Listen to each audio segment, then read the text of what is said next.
Hey everybody, Coach Adam from Nova Fitness. Today I'm going to talk about a huge issue that if you're concerned about health, performance, or longevity, should be a concern of yours. It's called systemic inflammation.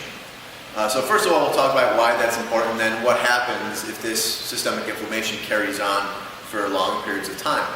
Your body's well adapted to handle stress, acute stress more specifically. Okay? So an injury happens, your body goes through these processes that help heal the tissue, and then when you're healthy again, you can go back to your badassery.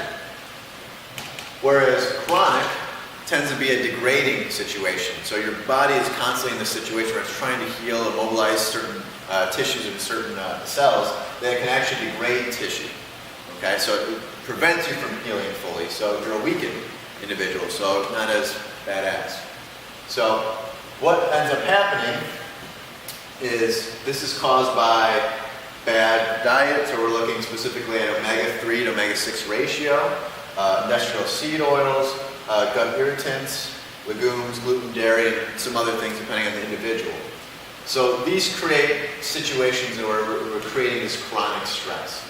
Omega-6s, if you have more omega-6s compared to what you should have omega-3s, that creates pro-inflammatory, more chronic inflammation. Industrial seed oils, they're oxidized easily. They create free radicals in your body. Your body has to deal with that. That's chronic stress, chronic inflammation. Gut irritants, so if things get in your bloodstream and they create systemic inflammation that way, that's a chronic inflammation from there. Your body's going to have to fight those things.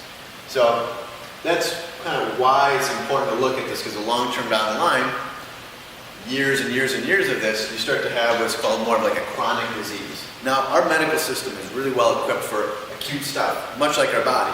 But those chronic things where they just kind of keep going, they're low grade, we're not so good at. So if you get a medical intervention for a chronic disease, chances are it's just something to treat your symptoms. So we're looking at things like cardiovascular disease, type 2 diabetes, obesity, metabolic syndrome, IBS, asthma, cancer, psychiatric disease, autoimmune disorders.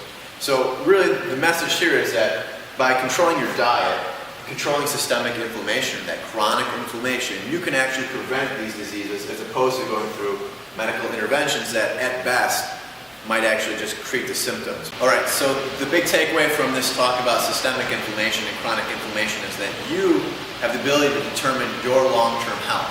So if you don't want to end up with these chronic diseases, you really have to be conscious of your lifestyle, of your exercises, and smart exercises. Are you sleeping? Are you handling your stress? And maybe most importantly, your diet. You know, are you getting a good omega-3 to omega-6 ratio? Are you having a lot of industrial seed oils? Do you have a lot of gut irritants? Things that are going to keep you from living healthy and potentially even these diseases, and also keep you from performing well because you're reducing your recovery time. You may have potentially chronic tendinitis because you're constantly inflamed. So these are all things to kind of think about and change and kind of look at your perspective on training a little bit differently.